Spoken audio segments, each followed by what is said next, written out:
It's episode 2 of staying consistent with it, right? Today's topic, it's a good one. It's a good one. Sat with this one for a while, trying to refine, fully understand this concept. But let's just jump right into it. So today's topic is perfectionism. Is it good or is it bad? Right. So for starters, perfectionism isn't inherently bad. Let's just get that straight. Perfectionism is literally an underlying belief that you're not who you need to be or where you need to be, right? And that's a pretty good mindset, bro. Of course, there's another level. There's other layers to perfectionism, and we'll go over that. But it's just it's an underlying belief that there's an idealized version of you, and it's not your current version, right? So, for starters, make it easy. Step back with me. Let's talk this through. So, if we step back from everyone's judgment through the term, right, perfectionism, you start to see that it's actually just a character development trait, right? It's how can I be the best at this? How can I be the best at this? Or how do I do this perfect? Mastery coincides with perfection, right? Mastery is achievable. And if mastery is achievable, in a sense, perfection in a specific field of something can be achievable.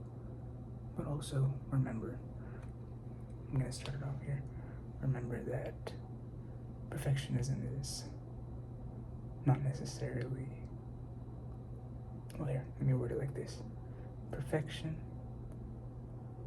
only exists through actions through God, right? The way I would word that is, alright, so as I was saying, perfection and mastery kind of do go hand in hand, right? You can achieve mastery, so in a sense you can achieve a sense of perfection in a specific field of something, right? Now the only fallacy to that is that nothing is perfect. Nothing's perfect except the fact that we woke up today, right? That's the only thing that's perfect. Unless we want to start listing off things like God, most would argue, or some would argue with me that God's not perfect, but we got free will.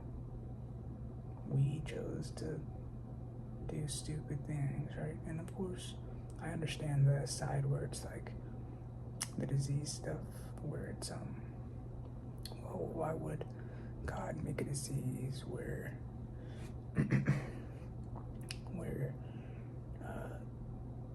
he just kills off children, and then people conclude, well, maybe God just wanted them up there in heaven with him, right?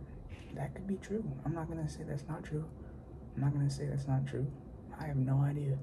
Really, nobody has any idea, right? That's kind of what I feel like every religion is, just waiting on the day till someone's proven right, But yeah, nothing's perfect except the fact that you woke up today. If we are always in a state of constant change, seeking betterment, just trying to learn new things, any and all things, right? By the time you reach your goal, or whatever your perfectionism standard to whatever your goal is, right? You know what I'm trying to say? The second you reach your goal, is when you realize that the journey was part of the most significant change in your person, right? Like the journey is very rewarding in the long run. And sorry, I keep looking down. I'm like trying to process, and also I do have notes here, so I'm gonna be real. But you know, that's the most significant change in your person. You will see that the journey is to be appreciated, right? The journey is to be lived through, learned through, hell, hurt, and loved through, you know? Gotta learn to love the process and love the journey. Because at the end of the day, we'll figure it out, right? That's what we do. We figure it out. And if we don't have it figured out, we'll figure it out along the way. Right? Just take it and run. But I believe we all have a perfectionism standard, right?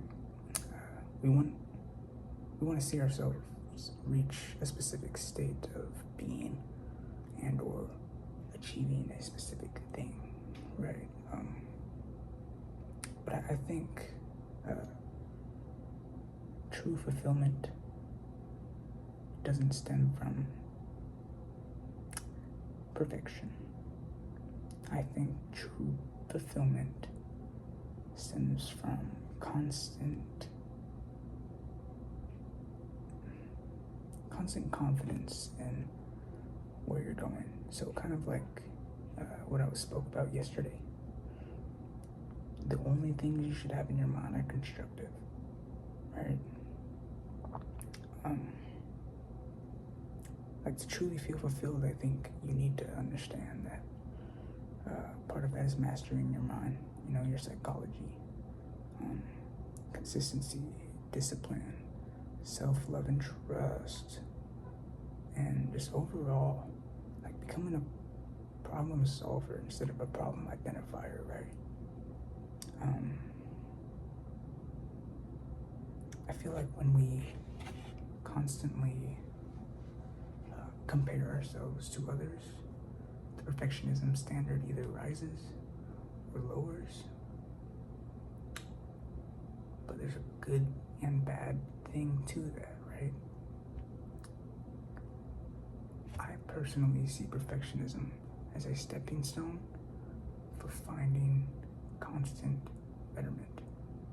It is a state of mind, right? 1% better every day. In 100 days, you're going to be a new person, right? We know this stuff. And, you know, it's not newfound information, right? Sure, there's, like I said, there's some issues with perfectionism, like people not starting because they wanted to start perfect. You don't start perfect.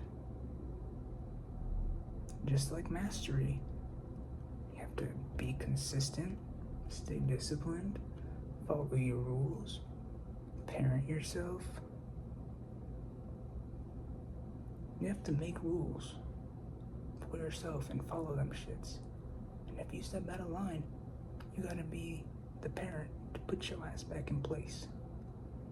Like, we're grown now, right?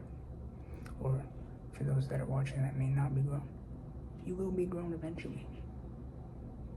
You don't want to be dependent on anything and everyone else, right? You don't want to be dependent on anything. Hell, my end goal is sun, food, water, and then I'll pass. Like, you know what I'm saying? I don't want to have to need any other extra stuff. Like, I will eventually go build something out in Costa Rica, maybe, you know, hang out in the rainforest, like, you know, live out the rest of my life, like, when I get to my older years. But now is the time for growth. Now is the time for finding mastery and holding that perfectionism standard to help rise you above who you currently are. And I guess that's something that not a lot of us think about. We're quick to use the label. Like I said, if you wanted to step back with me for a second, the judgment casted through that term alone is an issue, right? Being perfect's not achievable. I already told you that. The only thing perfect is the fact that we woke up today. That's it. Can you find mastery? Yes. Is mastery coinciding with perfection? In a specific field? Yes. Yes. Does that mean you're going to be perfect every single time in that specific field? Possibly. Possibly. Right. But, I guess I just want to let you guys know that perfectionism is not inherently bad, right? Like I said at the beginning, perfectionism can either be a compass, navigate you through life, or it could be a gauge, right? Like I said, if you think you want to start perfect, you're not gonna start perfect. It's not how that works. You just gotta start. So stay out of that cage. Use your compass. Navigate with consistency and discipline. Don't let yourself do stupid stuff that you know will knock you off of it, right? And that's basically the gist of it. Perfectionism is a tool. It could either be a compass or a cage. You choose. I guess the quote I'm going to leave you guys off with for the night is something I'm also going to be implementing into my life. I actually am consciously already implementing it. It's, don't become a prisoner to your current self. Become an active participant in who you are trying to become. One more time. Do not become a prisoner to your current self, my friend. Become an active participant in who you are trying to become. All right. That's all I got for y'all. Hey, y'all stay safe. Have a good ass night. Get y'all.